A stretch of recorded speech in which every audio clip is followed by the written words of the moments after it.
तुम्हारे 10 दिन पूरे हुए।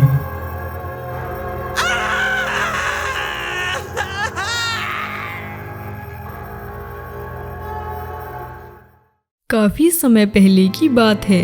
कैलाश राज्य में बहुत ही कम लोग जीवित बचे थे, क्योंकि वह एक श्राप के कारण मर गए।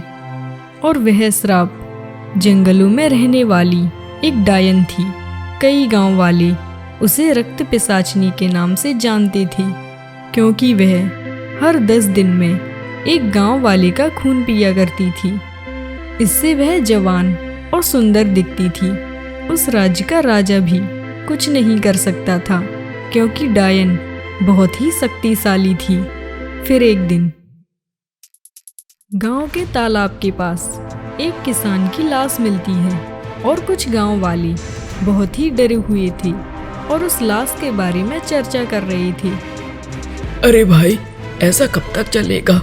देखो तो, एक और किसान मर गया। इतनी भयानक मौत तो मैंने इससे पहले कभी नहीं देखी। अरे भाई, इसे देखकर तो ऐसा लगता है इसने मरने से पहले किसी खतरनाक और डरावनी चीज का सामना किया हो। भाई, तुम मानो या ना मानो, ये अवश्य ही किसी श्राप का असर लगता है। देखो तो, इसकी नस नस में से भी खून निकाल लिया गया है। एक भी बूंद नहीं बची इसके शरीर में। अरे भाई, हाथ पे हाथ रखने से कुछ नहीं होगा। हमें महाराज के पास तो जाना ही होगा। अरे भाई, महाराज भी कुछ नहीं करते हैं। महाराज को पता नहीं है क्या गांव में क्या क्या हादसे हो रहे हैं? अरे भाई, एक बार तो जाकर देखते हैं। वैसे भी इस गांव को श्राप ने जकड़ लिया है। यहाँ कोई जीवित नहीं रह सकता। मैं जल्दी ही इस गांव को तो छोड़ ही दूंगा। सभी लोग डरे और घबराए हुए राजा के पास जाने की सोचते हैं।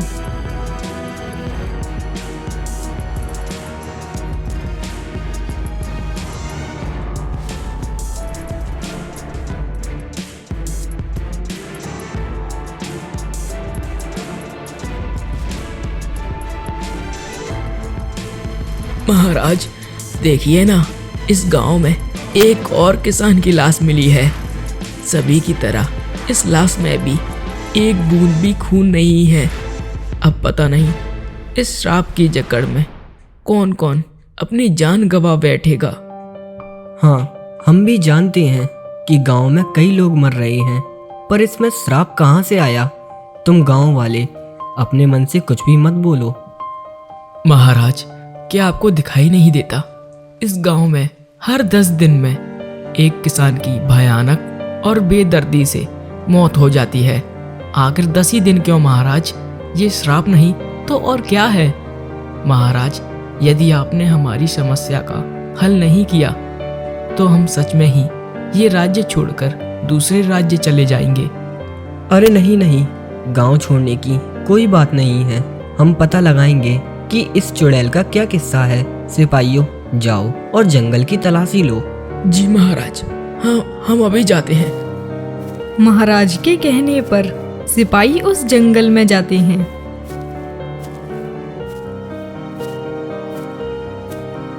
वह चलते चलते जंगल के काफी अंदर तक आ जाते हैं।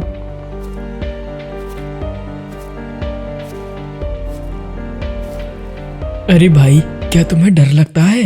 अरे भाई, कैसी बातें कर रहे हो? भला किसको अपनी मौत के मुंह में आकर डर नहीं लगेगा? डर के मारे बुरा हाल है। हाँ हाँ भाई, मेरा भी। कहीं आज हम दोनों का आखिरी दिन ना हो। अरे वाह शिकार, पर मुझे तो भूख ही नहीं लगी, पर इनको डराने में मजा आएगा। वह डायन उन सिपाहियों के सामने आ जाती है, और डायन का भयानक रूप देखकर वह दोनों ही बहुत डर जाते हैं। भूत! डायन बहन, हमें मत खाना। हम बहुत कमजोर हैं। हमें खाकर तुम्हारा पेट भी नहीं भरेगा। हाँ डायन बहन, हमें मत खाना, हमें छोड़ दो। तुम्हें किसने भेजा है? क्या तुम्हें मौत से डर नहीं लगता? डायन बहन, डर तो लगता है, पर हम भी क्या करें? हम मजबूर हैं। यदि हम नहीं आते तो महाराज हमें मार देते। हमें माफ़ कर दो। अब हम फिर से इस जंगल में कभी नहीं आएंगे। ठीक है, तुम दोनों जाओ और फिर कभी इस जंगल में मत आना। महाराज मुझे चुनौती दे रहे हैं तो ठीक है, वैसे भी मैंने किसी राजा का खून नहीं पिया, आज जरूर पीऊंगी। सिपाही डरते डरते महाराज के दरबार में पहुंच जाते हैं। महाराज, महाराज, आज तो हम बाल बाल बच गए। उस डायन ने तो हमें पकड़ ही लिया था, और वो तो मैं था महाराज। मैंने उस डायन के मुंह पर एक घूसा दिया और हम दोनों यहाँ भाग आए। मूर्ख, ये मजाक का वक्त नहीं है। वो चाहे तो तुम्हें और तुम्हारी 7 पुश्तों को अभी खत्म कर सकती है। अब जाओ यहाँ से।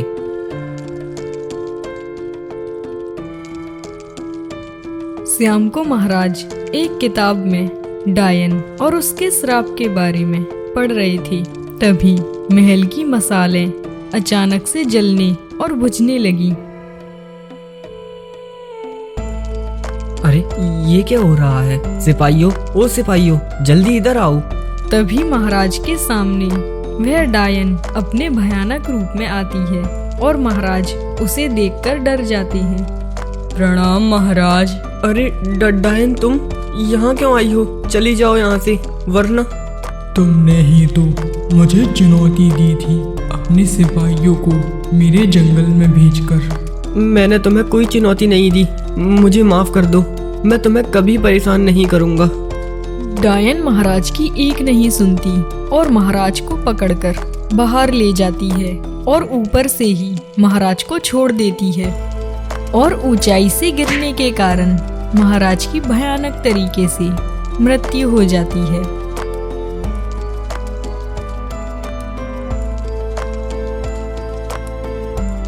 अगले दिन पूरे गांव में अफरा तफरी मच गई और पूरे गांव वाले बहुत ही डरे हुए थे। और तभी सरपंच कहता है, अरे भाइयों बहनों, हमारी यहाँ रुकने की केवल एक ही उम्मीद थी, वो महाराज। और महाराज तो खुद ही मर गए। अब हमारा बचना असंभव है। अगर हमें अपने परिवार को बचाना है तो हमें ये गांव छोड़ना ही पड़ेगा, वरना हम सबको भी उस डायन का श्राप जकड़ लेगा। सभी गांव वाले गांव छोड़ने की ठान लेते हैं और शाम तक गांव वाले उस गांव को छोड़ देते हैं। अब गांव बहुत ही डरावना और सूना हो जाता है। और 10 दिन बाद वह चुड़ैल अपने शिकार की तलाश में उसी गांव में आती है।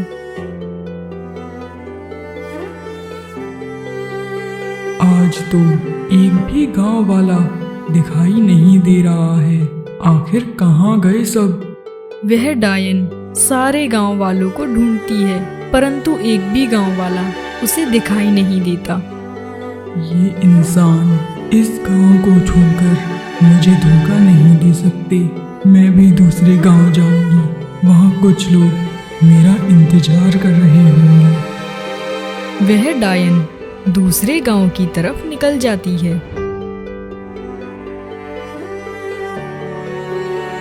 वह डायन दूसरे राज्य सोमगढ़ में पहुंच जाती है। वह राज्य का राजा विक्रमादित्य थे, जो कि बहुत ज्ञानी और पराक्रमी थे। दूर दूर के राज्यों में भी राजा विक्रम के चर्चे थे। वहाँ की प्रजा बहुत ही खुश थी, पर अब उस खुशहाल राज्य पर भी रक्त पिशाचनी का साया पड़ चुका था। फिर एक दिन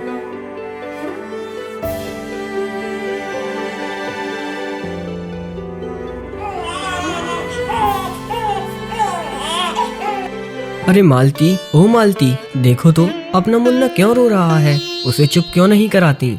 अरे जी, अब मैं क्या कर सकती हूँ? घर में एक भी अन्न का दाना नहीं है और मुन्ने के लिए दूध भी नहीं है। हम तो भूखे रह सकते हैं, पर वो तो बच्चा है ना, वो कैसे रहेगा भूखा? चलो ठीक है, मैं एक काम करता हूँ, अपने मित्र के घर जाकर उससे कुछ पैसे उधार ले लेता हूँ और उनसे राशन ले आऊंगा। जब सेठ जी खेत के पैसे दे देंगे तो मैं उसको वापस कर दूंगा। रहने दीजिए, काफी रात हो गई है और इतनी रात को गांव में जाना ठीक नहीं है।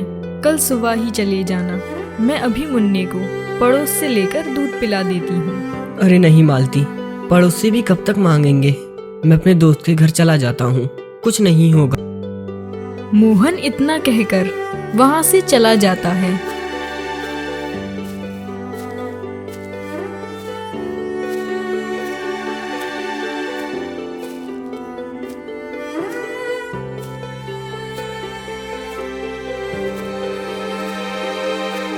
अरे वाह, शिकार खुद ही शिकारी के पास चलकर आ रहा है।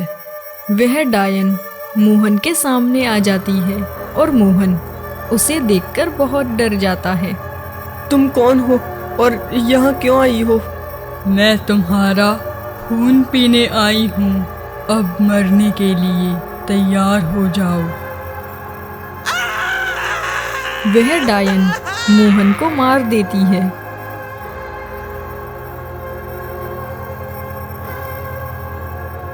महाराज, मेरे पति कल शाम को अपने मित्र के घर कुछ पैसे उधार लेने गए थे और अभी तक वापस नहीं आए हैं, और उनका मित्र भी कह रहा है कि वह तो उसके घर पहुंचे ही नहीं है। अच्छा, तुम शांत हो जाओ, हम तुम्हारे पति को ढूंढ लेंगे। अभी तुम अपने घर जाओ।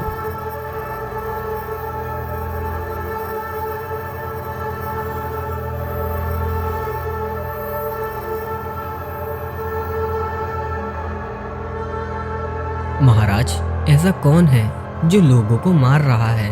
अगले 10 दिन पहले भी एक किसान की लाश मिली थी, और आश्चर्य की बात तो यह है कि उस लाश में खून की एक बूंद भी नहीं थी। तो हमें भी उसी जंगल में देखना होगा, आखिर वो है कौन। महाराज, हम भी चलेंगे। हाँ ठीक है मंत्री जी, चलिए। महाराज और मंत्री दोनों जंगल में जाते हैं।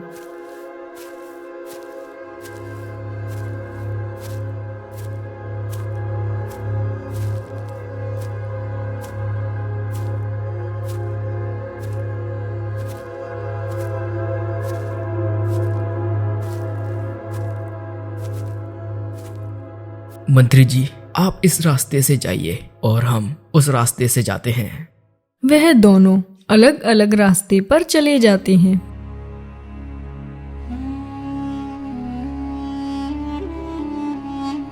वहीं डायन एक पेड़ के नीचे खड़ी थी और उसके सामने एक बंदर चिल्ला रहा था। ये बंदर क्या कहना चाहता है मुझसे? बंदर की भाषा डायन को समझ नहीं आती और डायन उस बंदर को एक इंसान बना देती है और वह बंदर कहता है, अरे तुम कौन हो और मेरे पेड़ के नीचे क्या कर रही हो? आज से पहले तो कभी नहीं देखा। मैं एक डायन हूँ। मैं इंसानों का खून पीती हूँ। मैं पहले दूसरे गांव में रहती थी, पर अब मैं इस गांव में आ चुकी हूँ। अच्छा, तो तुमने मुझे इसीलिए इंसान बनाया है जिससे तुम मेरा खून पी सको? अरे नहीं नहीं, मैं तुम्हें नहीं मारूंगी। तुम तो मेरे मित्र हो। तुमने मुझे मित्र कहा तो ठीक है, मैं भी मित्रता निभाऊंगा। जब भी मेरी जरूरत पड़े तो मुझे याद कर लेना, मैं आ जाऊंगा।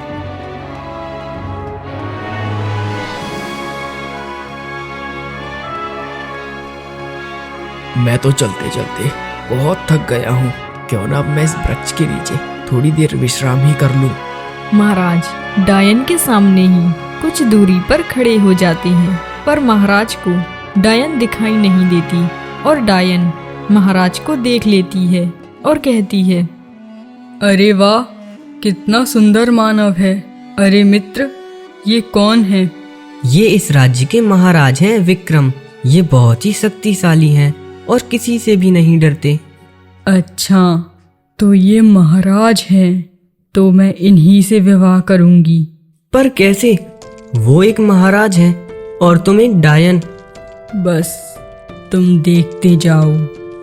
महाराज और मंत्री को जंगल में कुछ भी दिखाई नहीं देता और वह वापस महल की तरफ लौटने लगते हैं। अरे महाराज, क्या आपको जंगल में कुछ दिखाई दिया? अरे मंत्री जी, हमें तो भैया इस जंगल में ऐसा कुछ भी दिखाई नहीं दिया। तभी वह डायन एक सुंदर सी स्त्री का रूप धारण करके महाराज के सामने से गुजरती है और महाराज उसे देखकर कहते हैं, अरे मंत्री जी, ये स्त्री कौन है? हमने आज से पहले इस राज्य में नहीं देखी। पता नहीं महाराज, मैं भी इसे आज पहली बार देख रहा हूँ। मुझे लगता है ये दूसरे गांव से आई है।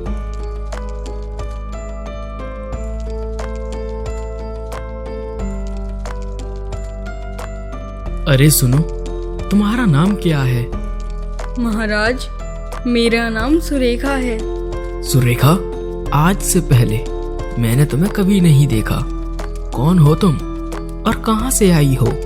महाराज, मैं कैलाश नाम के राज्य में रहती थी, पर वहाँ के लोगों को श्राप ने घेर लिया और उसी श्राप के चलते मेरे परिवार वाले मर गए और अब मैं इस राज्य में अकेली रहती हूँ। मेरा कोई नहीं है। सुरेखा की बातें सुनकर महाराज को उस पर दया आ जाती है और महाराज सुरेखा से कहते हैं, सुरेखा, क्या आप हमसे विवाह करेंगी? जी महाराज, अगर आप मुझसे विवाह करना चाहते हैं तो ठीक है, मैं तैयार हूँ विवाह करने के लिए। महाराज उस डायन से विवाह कर लेते हैं और अपने महल चले जाते हैं। अरे महाराज, ये कौन है और आप इसे महल क्यों लेकर आए हैं? अरे रानी जानकी, आप इन्हें अपनी छोटी बहन समझिए। छोटी बहन या इसे अपनी सौतन समझूं? अगर ये इस महल में रहेगी तो मैं यहाँ से चली जाऊंगी। अरे नहीं महारानी, आप क्यों जाती हैं? मैं इनके लिए दूसरा महल बनवा देता हूँ। और महाराज उस डायन के लिए दूसरा महल बनवा देते हैं। देखिए रानी सुरेखा, ये अब आपका महल है। धन्यवाद महाराज, हमारे लिए इतना सब करने के लिए। ऐसे ही कुछ महीने बीत जाते हैं और डायन का आतंक बहुत ज्यादा बढ़ जाता है। वह आए 10 दिन बाद एक किसान को भयानक तरीके से मार देती है और एक दिन मंत्री जी उस डायन को बाहर जाते हुए देख लेते हैं।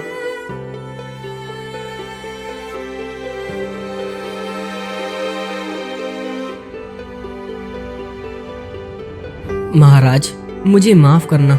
मुझे पता है आप मेरी बात का विश्वास नहीं करेंगे, पर ये बात सच है।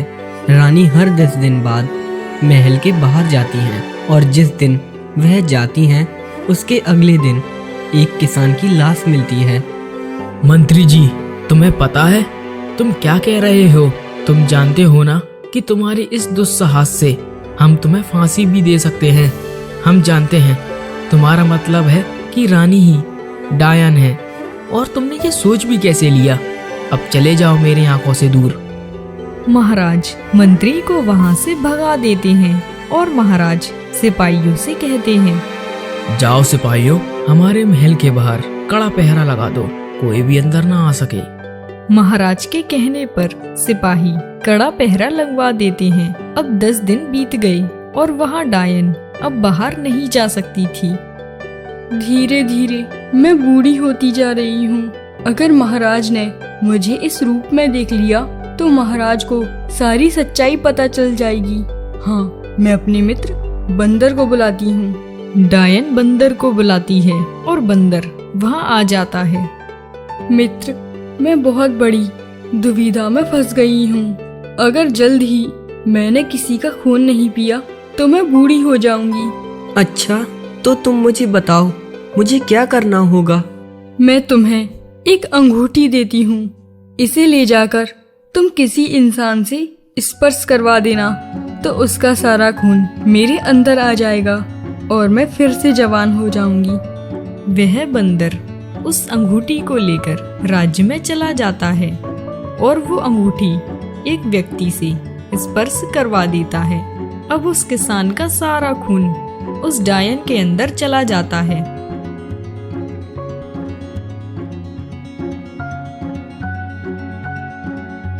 महाराज, गांव में एक किसान की लाश मिली है और बाकियों की तरह इस लाश में भी खून की एक बूंद नहीं है। देखा मंत्री जी, तुम कह रहे थे ना कि रानी सुरेखा डायन है। अब हमने महल में ऐसा पहरा लगवाया है कि कोई भी बाहर से अंदर और अंदर से बाहर नहीं जा सकता। रानी तो महल में ही थी, पर फिर भी गांव में एक लाश मिली, यानी कि रानी डायन नहीं है, वो डायन कहीं और से आती है। ऐसे ही 10 दिन बीत जाते हैं और महाराज राजपुरोहित को अपने महल बुलवाते हैं। ब्राह्मण देव, इस राज्य में हर 10 दिन बाद एक गांव वाला मर जाता है। आखिर वह डायन किस चीज से मरेगी? ब्राह्मण अपनी शक्तियों से उस डायन के बारे में पता लगाते हैं और उन्हें रानी सुरेखा के बारे में सब कुछ पता चल जाता है और वो कहते हैं, जाओ राजन और शिव कुंड में अपनी तलवार को धो कर आओ, क्योंकि उससे तुम्हारी तलवार पवित्र हो जाएगी और उसी से वो डायन मरेगी। पर ब्राह्मण देव, वो डायन कहाँ है? बस जैसा कहा है वैसा ही करो। राजा शिव कुंड के पास अपनी तलवार धोने जाता है और इधर वह चुड़ैल कहती है, 10 दिन बीत गए हैं और मैं महल के बाहर भी नहीं जा सकती। क्यों ना ब्राह्मण देव को ही ऊपर पहुंचा दिया जाए। डायन, तू यहाँ से चली जा, वरना जीवित नहीं बच पाएगी। तू मुझे मारेगा? सपने देखना बंद कर।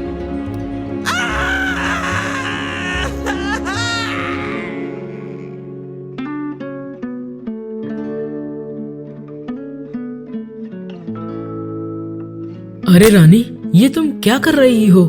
अरे महाराज, तो आपने मुझे रंगे हाथों पकड़ ही लिया। सोचा था आपको नहीं मारूंगी, पर आज मैं मजबूर हूँ। वह डायन राजा को मारने उसके पास आती है, पर महाराज अपनी उस पवित्र तलवार से डायन पर वार कर देते हैं और वह मर जाती है।